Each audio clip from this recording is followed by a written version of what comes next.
Okay, I think we are live. Welcome, everybody. My name is Diane Rose Solomon.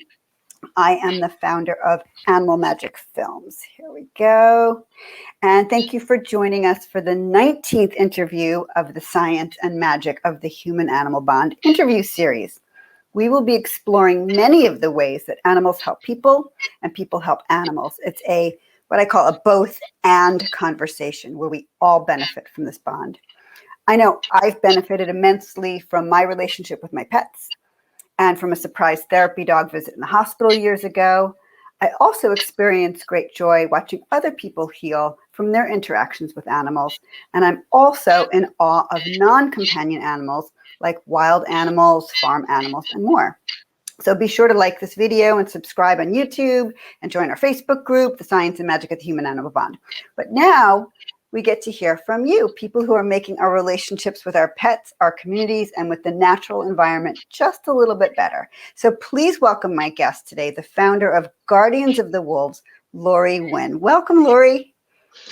Hi, everybody. Thank you, Diane, for having me on your series. I greatly appreciate it. Oh, it's so my pleasure. It's so nice to see you. And there are a lot of people that have been really excited for this interview to start. So I'm really excited to be speaking with you. So let me tell everybody a little bit about you, but I just want to tell a little bit about you because your stories are quite fantastic. And I want you to be able to share a lot of them because they've got so much to them. So Lori was first gifted her first wolf dog from an incredibly special Native American man in 2001.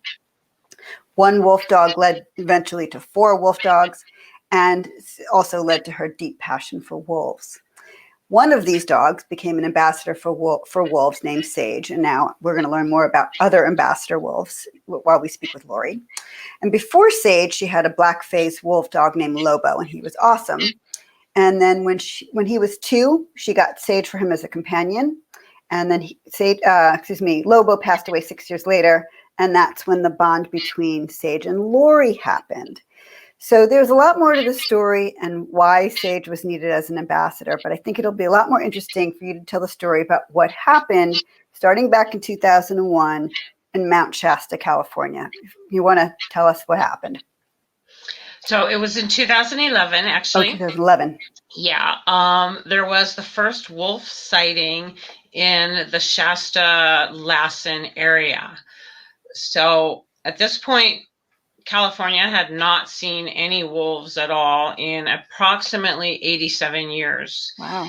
The ranchers got very upset because of their cattle, and rightfully so. Okay, that is their livelihood. So they wanted to make it where wolves were not going to be endangered in the state of California and to be able to hold a hunt. So I took Sage on the road and we spoke at the Fish and Wildlife wolf management meetings, starting with the first one in Long Beach, which is headquarters for Fish and Wildlife in Southern California. And we took to the podium. We shared about the importance of the wolves, the ecosystem. We shared about how the ranchers are just as important and their cattle and their livelihood as the wolves are. And we're not here to say, hey, our wolves were here first. We're more important. We're here to get along and coexist. Right. And we got to speak to the panel of Fish and Wildlife with the ranchers behind us, and they were not happy to see Sage at all. So you brought Sage, your wolf dog, with you to this meeting? Yes. Wow. And while I was at the podium facing the panel of Fish and Wildlife, Sage was right on my right-hand side. And the ranchers and the people for and against the wolves were behind us. And there was even a point where some ranchers screamed to shoot her, which was a very eerie feeling. And thank goodness Fish and Wildlife were there and they put an end to that immediately. But we ended up taking that on the road, and a lot of us advocates spoke.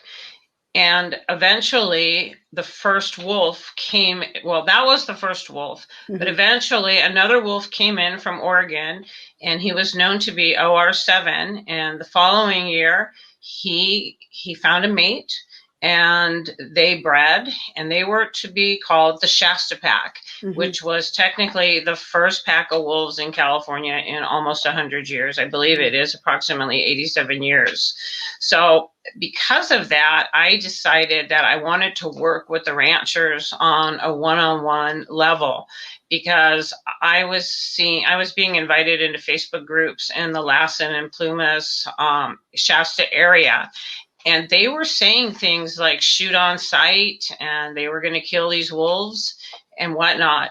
So other advocates had taken the approach before that the wolves are more important. They're more important to the ecosystem. The cattle actually hurt the ecosystem. There's a fantastic video on YouTube called How Wolves Changed Rivers. And I've seen it. It's gorgeous. It's amazing. It's amazing. And that's the reality of the footprint that the wolves bring. You know, in Yellowstone, is a great example of that. But I took the approach with the ranchers, you know, and that is their livelihood. And so I could understand their fears. I took the approach, Sage and I, that first I wanted them to know Sage, because how they think there are 300-pound dire wolves with diseases, and the government planted them here, and they're going to kill our cattle. And that is truly what they believed. And it wasn't the case. And they aren't 300 pounds, and they aren't dire wolves, and they don't have diseases. So I used Sage so they could get to know a wolf dog. Okay. Now she wasn't a pure wolf. She was approximately 85%, but that's good enough. She worked. Her love, her patience, everything worked to be able to speak with the ranchers. I brought to the table some non-lethal measures to help them protect their cattle, and it worked. Unfortunately, the Shasta Pack ended up missing. Some had said they moved to the Nevada area. Most likely, they were killed. Then a year or two later, another wolf came in, and he would be the sire of what would become the Lassen Pack.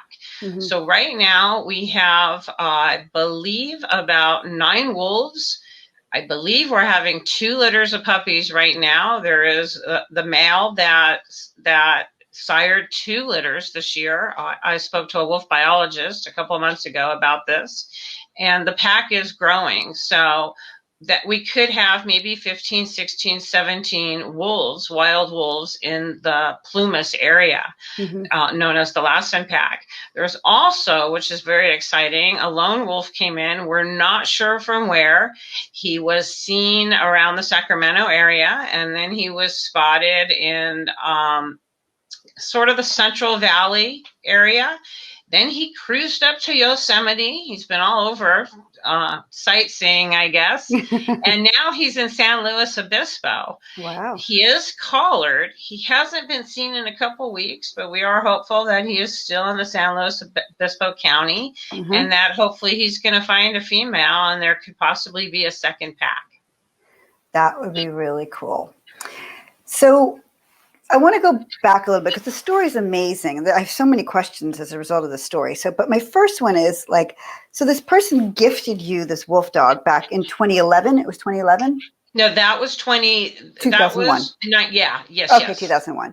What made you say, oh, I want a wolf dog? Or, So I have always been attracted to the Native American culture. My soul is the way of the native, with earth and everything that Mother Earth offers. The wolf being such a sacred animal to the Native American culture. So this wonderful man was Native American, and he gifted me this beautiful puppy, low content, very, very little amount of wolf and a lot amount of dog. And that puppy actually bonded with my daughter, who at the time was a teenager. So I went on a hunt to find myself, and excuse the expression hunt, I did not mean it that way. Myself a wolf dog, and I was recommended from all over the world to a specific breeder. And she sent me lineage. And back then, we didn't have email or the internet or anything like this. So everything came in the mail. And she sent me lineage of some litters that she had and when they were born. And one of the litters was born the same exact day and year that my best friend passed away. Wow. And he was El Salvadorian, and this litter had black phases and traditional gray wolves. So I called her back and I said, I want your biggest black wolf out of this litter. And she shipped him to me. He came about 8 weeks old, and I named him Lobo to honor my El Salvadorian friend. Right. And he was amazing. Oh my goodness, the magic and the kindred spirits, and what I began to learn from him, and getting out into nature every day and just grounding myself. And he was just incredible. And a black phase wolf they start off pitch black, and then they phase into a salt and pepper. Wow. And can actually turn completely white. Unfortunately, he passed away young, very young, at 8 years old, but he already was almost all silver by the time he passed away. Wow. So he was phasing into the white. When he turned 2 is when he was telling me he needed a mate. Mm-hmm. And, wolves are family animals. They're pack animals. They are family animals. They mate for life. The bond, us as humans, our family can learn so much from the values of a wolf pack, a wolf mm-hmm. family. So he let me know when he was 2 that he wasn't just complete with just me. He needed a mate. And so I got Sage. Mm-hmm. Sage became a boyfriend of mine's animal and lived with Lobo. And then when we broke up, I told him he couldn't take Sage, that you're not breaking up this marriage between Sage and Lobo. So I kept Sage, and a few years later, unfortunately, Lobo did pass away. Mm-hmm. And right after that, now I had gotten a third wolf, also a Wolfdog named Willow. But when I lost Lobo, Sage and Willow literally were behind me outside on my patio, and Lobo passed away in my lap. And as the tears rolled down my face, Sage was on one side, Willow on the other, just wiping up the tears with their tongues. And from that moment on, Sage and I created such a bond. She was there to heal me and to be by my side and show me the therapy that she had inside of her. And I hate to be cliche, because a mutual friend did a great documentary about the medicine of the wolf, but she brought me the medicine of the wolf. And it was so beautiful. And there was a moment where her paw went into my hand. And right at that moment, it was like we became one. She became my heart dog, mm-hmm. my companion, my soulmate, my everything. And through her, she gave me the passion to go out there and make a difference for wolves, to advocate for wolf dogs and responsible ownership and responsible breeding, but to teach people, to go out there on a large scale with her and to teach people that there is no such thing as a big bad wolf. If you and I were to go hiking and we were to run into a wolf, that animal would be frightened of us. It would mm-hmm. run the other way. There has been very few documented wolf kills ever in the United States of America, just a handful. So they are afraid of us. So that whole big bad wolf is just a story that we are taught as children. So part of Sage and I's work, a lot of it was in in classrooms and auditoriums of grade school and high school and junior high school children, to teach them young, there is no big bad wolf. We are here to rewrite the story. That's amazing. And so that's what you do with Guardians of the Wolves. You and Sage, Sage just passed away, right? So I'm really sorry for your loss. Thank you. But you have other ambassadors around the country, correct? Yes. So tell me about that. You've got a whole ambassador program. How does that work? So right now I'm launching an ambassador training program to train. So I have a puppy coming at the end of this month. Wow. High content wolf dog. And I'm going to launch an ambassador in training program because she's going to be an ambassador in training. Yeah. And she is going to continue Sage's legacy. Wow. Sage was never specially trained for this. She was like Sasha Fierce. She just walked on set or walked on stage or walked up to a podium, and she just rocked it. Yeah. I can't even explain it. It was what she was meant to do.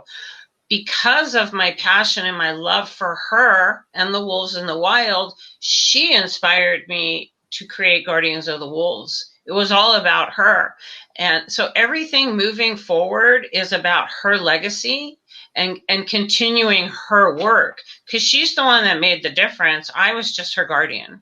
Right. So now she is the ultimate guardian of the wolves. She is the guardian angel behind this passion project. And that's truly what it is a passion project. That's amazing. So, but you have a location, a physical location in California where people can come and get educated. What happens at this location? So we don't actually have a physical location. Okay. We do have a location in California, and we have a location in Northern Virginia, but we're not open to the public. We go to the public. Got it. So we go to schools, we go to hospitals, we go to expos, we go to assisted living, we go to drug rehabilitations. We have been almost everywhere you can imagine. We've been up at the Discovery Center in Big Bear, just any type of venue that you can think of, we have gone to educate. Wow. So it's a combination of education, and also I noticed something on your website. You also do some therapy animal work with certain populations. How does that work? So we get invited to do therapy programs at drug rehabs, children with special needs. It's huge. That's a huge thing with children with special needs. The assisted living, which is generally adults with special needs. And we just show up, and just the presence. I mean, there's one story. This just happened in a Walmart out in the San Bernardino County one time. Sage and I were in there with my son, and we were shopping. A woman I appeared to be her brother with her, and he was in a wheelchair. He was a paraplegic, and she came up to me and she said, "Do you think you could put your wolf next to him?" And I said, yes. And so I set Sage up next to the wheelchair, and he had usage of one hand, and he touched her fur. And there is something about the fur that is so therapeutic to every walk of life. And watching him melt and his face was one of the most incredible moments. And when they wheeled away, I turned my back from the scenario and faced my son inside Walmart, and I just sobbed.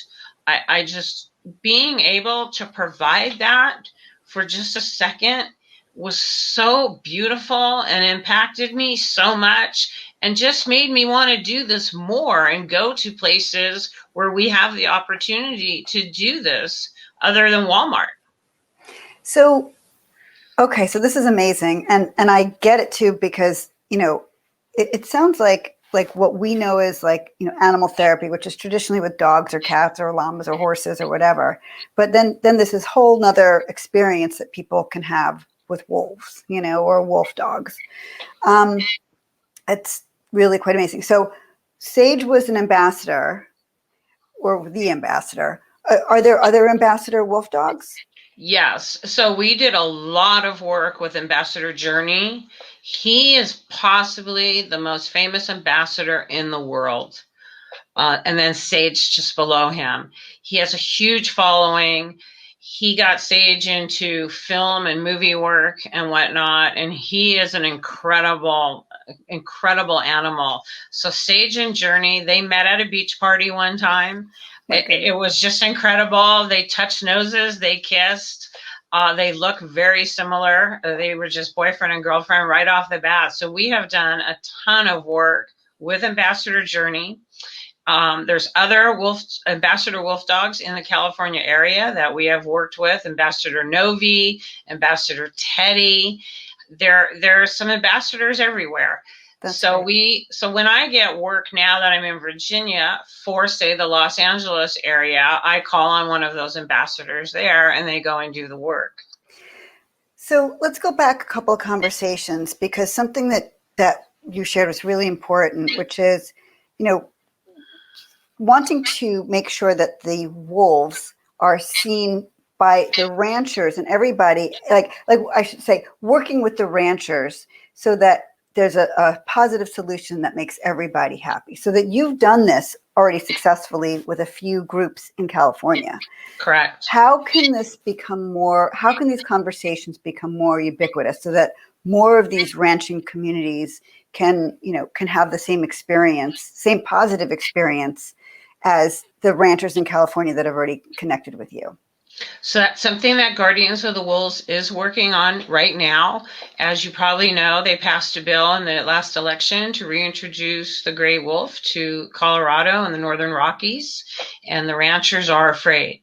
Mm-hmm. So we have been in conversations with Mike Phillips from the Ted Turner Conservation Group and the governor's office. We're going to try to get in and educate the ranchers and teach them the non-lethal measures that we have seen proven that work in the Northern California area. And we're hopeful to make a difference there as well. Right now, those are the only 2 states that are offering protections for wolves. They were removed from the endangered species list, effective January of this year. And there's a few states out there that are doing some brutal hunts. Wisconsin had a brutal 72 hours. They hunted, I believe, 90% more in 72 hours than they had issued tags for. Idaho is about to start a brutal hunt, which will completely eradicate wolves from Idaho. Montana is right there with them. They're allowing poaching. They're allowing strangulation. Unfortunately, the governor of Montana actually killed a collared Yellowstone wolf last month. So it's really bad out there in these states. And, you know, we're creating petitions, we're getting them to DC, and we're hoping that the Secretary of Interior gets them back on the endangered species list before the next hunt. Because right now, a lot of pregnant females are being killed in this hunt. So it's going to change wolves right now as we know it. Going into this season, there was only about 4,000 wolves in the lower 48, and that is not recovery, because most of the states of the lower 48 have no wolves whatsoever. So until every state has some wolves, we don't have recovery.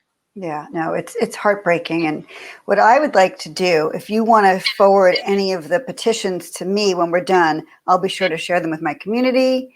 And the other thing I'm going to share with my community is that video that you mentioned before about how amazing it is when the wolves were reintroduced to Yellowstone, how they positively changed the whole dynamic of the environment. It really is amazing. And I've seen it a bunch of times. I love watching that video, but not everybody's seen it. So it's definitely worth sharing again. So I'll be sure to share that. Thank you. We actually have it in our PowerPoint presentation so that whenever we're doing a program, we can show that video. It's so good. I see how important that is. So amazing, Lori. This is so amazing. So what else do you want me to know? I mean, like, I feel like we could just talk forever because this is so fascinating, and I still have a gazillion more questions. Are there any like final things that you want me to know, or want anybody else to know about wolves or wolf dogs? So I'd like to talk a minute about wolf dogs to let the audience know. So a wolf dog is a wolf dog bred to a wolf dog. Okay. How this all started initially was with fur farms, and most lineage will go back to a fur farm like the Davidson fur farm. And they were pure wolves, and fur farms got shut down and people started to breed them and then started to add dog mix. German Shepherd, Husky are two of the most common, and Malamute, 3 of the most common mixes. There is a Labradoodle or a Doodle Wolf out there nowadays, but that's how wolf dogs started, really, was from closing down fur farms. So now people breed wolf dogs to wolf dogs, and you can have anything from a 95% wolf dog down to a 20% wolf dog, just depending upon the genetics and how much dog has been bred in. That is really interesting. In fact, I'm glad you thought to share that, because I was wondering, like, how did it start? Did you have a wolf and a dog? Like, what was the purpose? But that clarifies it. And there is cases where wolves are bred to dogs, a pure wolf to a dog, and that's actually considered a hybrid. Right. I have heard because that, you have the pure bred to the dog, and that makes it an F1 generation wise, because it's one generation removed. The wolf dog, the puppies from that breeding will be one generation removed from the wild, so it makes them an F1. I'm sure there's way more to this. It's really fascinating. Well, I personally have seen, just from the videos and stuff, what the wolves can do in the wild, and I think it's brilliant that you're out there doing this therapy work with the animals, and the ambassador work to teach people, and also the advocacy work, to work with the ranchers to find non-lethal ways to preserve their cattle, if that's their livelihood, and to also preserve the wolf packs, which are so important to our ecosystem. I agree with you. There's just something so soulful about them. It's so soulful. So soulful. Well, and it's cliche too, but you really see your own soul inside the eyes of the wolf. Well, I'm going to have to come find one of your wolf dogs really soon and check this out for myself, because now I'm just really too curious. Lori, this has been wonderful. Thank you so much for spending time. I really, really appreciate this. Thank you, Diane. I appreciate it. And I would like to share a photo of Sage. Please do. Because she is my heart. Hold it up closer. She is the inspiration and the passion behind all of my advocating and education, and everything to do with Guardians of the Wolves is all inspired by her. And I encourage everyone to continue to follow us as we bring in this new pup that's going to continue her work, and to follow our journey. That's amazing. Well, we'll be sure to get other photos of Sage up, and we can't wait to see the new pup. That'll be really fun to watch her grow, or him, whatever her watch her grow up too. So before we go, I didn't ask you, how do we learn more about Guardians of the Wolves? So you can follow us we have a Facebook, Guardians of the Wolves. We have an Instagram, Guardians of the Wolves with the number 1. Okay. We have a TikTok, Guardians of the Wolves with the number 1. And we have a website, guardiansofthewolves.org. Perfect. Well, I just put that one up because that was the one that I had available. Well, thank you. So hopefully people will come check out your website. They'll be able to see more videos and photos and everything. And your social media is fantastic too. So thank you. Thank you again. And if anyone wants to get involved with helping save the wolves, there is on the website a way to contact. You can fill out the submission form, and it will come straight to our email, and you can get involved in being part of saving these animals. They need it right now, desperately. Yes, desperately right now. So thank you. And thank you for being such a wonderful advocate, Lori. The world needs more people like you. Thank you, Diane. So before we go, just a few quick announcements. Don't forget to join our community. Let's see. You can join Animal Magic Films to learn about upcoming films and other news. You can join our Facebook group if you're not watching it on Facebook right now, The Science and Magic of the Human-Animal Bond. Our YouTube channel, Animal Magic Films, and you can always email me, Diane at animalmagicfilms.com, if you have an idea for a story like this, or if you just want to get in touch. But let's put this back, because here we want to make sure everybody can see Guardians of the Wolves. So thank you again, Lori. It's really been a pleasure. And we will be back again in 2 weeks with another wonderful guest. Thank you, everybody. All right. Bye, Lori. Take care. Thanks. Bye. Bye.